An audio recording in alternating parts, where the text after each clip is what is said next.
não são punidos e a gente fica aqui se doendo com os ataques que tem contra o Boulos. Gente, o Boulos vai ser atacado, tá? O Boulos vai ser atacado, vai ser criminalizado e por isso a gente tem que dar todas as forças a ele. Tem uma coisa que o discurso do Lula tá muito certo. A gente não tem que fingir, não tem que dar aquele apoio tímido, tem que dar um apoio explícito. Tem que botar o Boulos na prefeitura de São Paulo, gente. É isso que tem que ser feito. Lula, as verdades do 1º de maio, as agências de risco e crocodilos do Rio Mara. Vamos ver aqui juntos e vamos pingar superchats, gente, do Reinaldo Azevedo. Lula lidera um ótimo governo na festa de 1º de maio, fez um discurso em que só falou verdades. Eu faço uma correção, completou 1 ano e 4 meses no cargo, não 1 ano e 5, como ele disse. O 5º mês do 2º ano começou ontem, cumpriu rigorosamente apenas 1/3 do mandato. Ainda faltam outros 2. Havia pouca gente no estacionamento do Itaquerão, e isso é um problema, mas não da natureza apontado pelos bolsonaristas e alguns antilulistas profissionais. Pediu votos para Guilherme Boulos na disputa da Prefeitura de São Paulo e feriu a lei eleitoral. Vai responder por isso. A oposição não tinha como contestar os feitos exibidos numa festa acanhada e aproveitou o episódio para botar a boca no trombone. No mesmo dia, a Moody's, a agência de classificação de risco, pôs a nota do país em perspectiva positiva. A informação importantíssima quase sumiu do noticiário, mas aqui a gente falou sobre ela. Mas viu-se algo inédito que, me lembre, especialistas brasileiros decidiram criticar a agência. Isso nunca tinha acontecido antes mesmo. Vamos ver. Dos feitos verdadeiros, o presidente falou a verdade sobre o crescimento da economia, acima do esperado, como se sabe, e do emprego. O primeiro trimestre do ano apresentou a mais baixa taxa de desemprego em 10 anos. A inflação está em queda e os juros também. A renda do trabalho atingiu, no ano passado, um patamar inédito. Há quem não se conforme com o fato de que a elevação real do mínimo e do Bolsa Família tem uma influência importante nesses indicadores. Fazer o quê? A política está aí para que outros se apresentem com prioridades distintas. Em 16 meses, o país aprovou o novo marco fiscal. É mentira que tenha sido desmoralizado. E a ossadura da reforma tributária. Sim, com o Congresso, salvo engano, na democracia, os 3 poderes devem concorrer para a governança. O governo lançou o maior plano safra da história, 431 bilhões, com 77 bilhões voltados para a agricultura familiar. E o NIB, Nova Indústria Brasil, com financiamento previsto de 300 bilhões.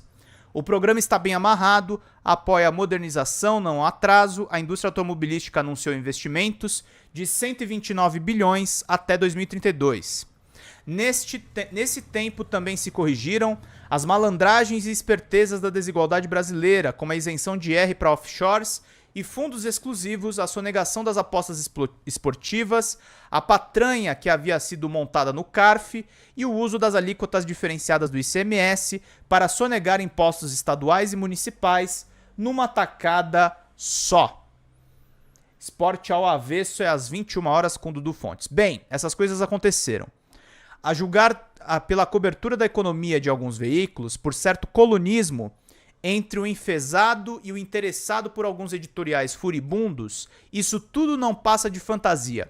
Afinal, vociferam, cadê o corte de gastos? Deixo claro, não sou contra, mas é preciso dizer onde cortar e com que arquitetura política se faz. Vejam a dificuldade para pôr fim a algumas desonerações que não curiosamente irritam menos essa gente do que o aumento real do salário mínimo. As agências de classificação de risco, enquanto se anunciava sistematicamente o caos e se anuncia ainda, a Fitch elevou em julho do ano passado a nota do Brasil de BB- para BB com perspectiva estável. Em dezembro do ano passado foi a vez da Standard & Poor's Global de BB- para BB estável. Na Moody's, que já estava em Ba2, agora tem perspectiva positiva. Quando se leem os relatórios, e todas elas apontam, sim, a preocupação com a questão fiscal, mas relevam também a importância do crescimento. Este mesmo que deriva de algumas medidas que os valentes daqui execram e tornam como exemplos do que não deve ser feito. Atentem para o crescimento do mercado imobiliário, com a retomada do Minha Casa Minha Vida. aquele programa para o qual o Bolsonaro havia reservado miseráveis 36 milhões de reais em 2023. A barbaridade foi corrigida a tempo. Pare, Reinaldo, Zarafit, a Standard & Poor's Global e a Moody's como prova adicional de que se está no bom caminho? É mesmo? Pesará sobre os ombros desses três entes menos responsabilidade do que sobre os furiosos nativos? Elas têm clientes do capitalismo global, mundo afora. Estes outros atendem a quem, gente? Qual mercado? Mercado financeiro. É preciso, sim, levar adiante o debate sobre o corte dos gastos, mas fico cá a me perguntar se as agências teriam elevado a nota da Fitch e da Standard & Poor's Global e a perspectiva da Moody's do país se o presidente tivesse ouvido seus críticos. Indagação retórica. Sei a resposta. Como o país teria embicado em vez de crescer? Haveria até o risco de um rebaixamento da nota ou da perspectiva. Sim, essas gigantes deixam claro que não avaliam apenas o curso dessa gestão, mas é certo que não teriam razão nenhuma para tomar a decisão que tomaram se estivessem certos aqueles que atacam o governo dia sim, dia também, porque julgam ter a solução para todos os males do Brasil: cortar gastos. E por que o baixo público de Lula no 1º de maio? Gente, Lula tem feito as escolhas corretas na economia, respeitados os limites da realidade, onde se encontra, por exemplo, o Congresso Nacional. Os números evidenciam que a vida das pessoas melhorou, embora a percepção da população não o expresse com a devida força, segundo os institutos de pesquisa. É sim preciso aprender a lidar com as redes que foram colonizadas pela extrema-direita.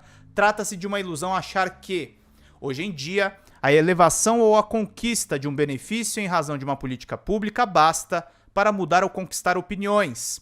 Sabem aquele papo de polarização? Pois é, Reinaldo, mas não é você a contestar a dita cuja? Ela existe, mas ela se dá entre os que defendem a democracia, que é um polo, e os modelos fascistoides. Eu estou, nesse caso, com as agências de classificação de risco, não com os enfesadinhos, e acho que o Lula lidera uma administração modernizante. Mas o presidente cultiva certa nostalgia do tempo em que era possível reunir milhares de trabalhadores em praça pública, ou para reivindicar ou para celebrar conquistas. Os sindicatos perderam poder e influência, não entrarei agora em minudências, e parte considerável dos brasileiros se relaciona de outro modo com o mundo do trabalho, nem sempre para melhor, diga-se. Parece evidente que faltou organização e convocações adequadas para o ato, mas o fato é que tudo indica que esse trem já passou. O presidente se referiu à regularização dos motoristas de aplicativo, que gerou um ruído danado, erros de comunicação foram cometidos, e o que é uma garantia passou a ser visto como uma imposição. Vejam as manifestações de 1º de maio mundo afora, nas democracias, reúnem pessoas que costumam estar furiosas com o governo. Lula queria trabalhadores celebrando medidas corretas e justas nesses 16 meses. Não existe mais nem mobilização, nem organizações para isso. Boulos e a reação dos patriotas. É claro que o petista cometeu um erro ao se referir daquele modo à candidatura de Boulos. E isso se pode constatar de vários modos. O noticiário a respeito, que é negativo, falava ali a um público pequeno, que se presume em boa parte vai mesmo votar no candidato do PSOL, e armou a retórica para os seus adversários e os de Boulos. Ofereceu um confronto àqueles que já pretendiam esconder o que disse de virtuoso. Será multado na justiça eleitoral. Nota-se, as manifestações lideradas por Bolsonaro contra o Supremo também são atos de campanha antecipada do PL. No Rio, Michele referiu-se explicitamente à eleição. Os dias andam tão confusos que o fato de se ter feito, depois, a coisa certa, tirar das redes oficiais o vídeo com o evento, foi lido como algo negativo. Ora, é o que a Justiça Eleitoral certamente mandaria fazer quando acionada. Trata-se, ademais, da administração tácita do que se fez de errado. A propósito, o senador Ciro Nogueira, presidente do PP, teve a reação mais dura. O Diretório Nacional do Progressistas vai entrar com representação contra o absurdo cometido hoje, contra a democracia e o povo de São Paulo pelo presidente da República e o candidato Boulos. Fizeram um comício a favor de Boulos com patrocínio de uma estatal, a Petrobras. Valente, Ciro Nogueira. Foi chefe da Casa Civil de um presidente que pregava golpe a todo dia, patrocinou 2 PECs ilegais na boca de urna para tentar impedir a derrota de Bolsonaro, que anunciava certa. E como se sabe, não viu atentado nenhum à democracia. A Moody's desapareceu do noticiário e quase nada se disse sobre o conteúdo do discurso de Lula. Certos erros não podem ser cometidos nestes tempos, há mais crocodilos à espreita do que no Rio Mara, no Quênia. Não é permitido vacilar. Meus queridos e queridas, excelente coluna do Reinaldo, é o que eu penso. Embora ele também puxe muito saco aí das agências. Galera,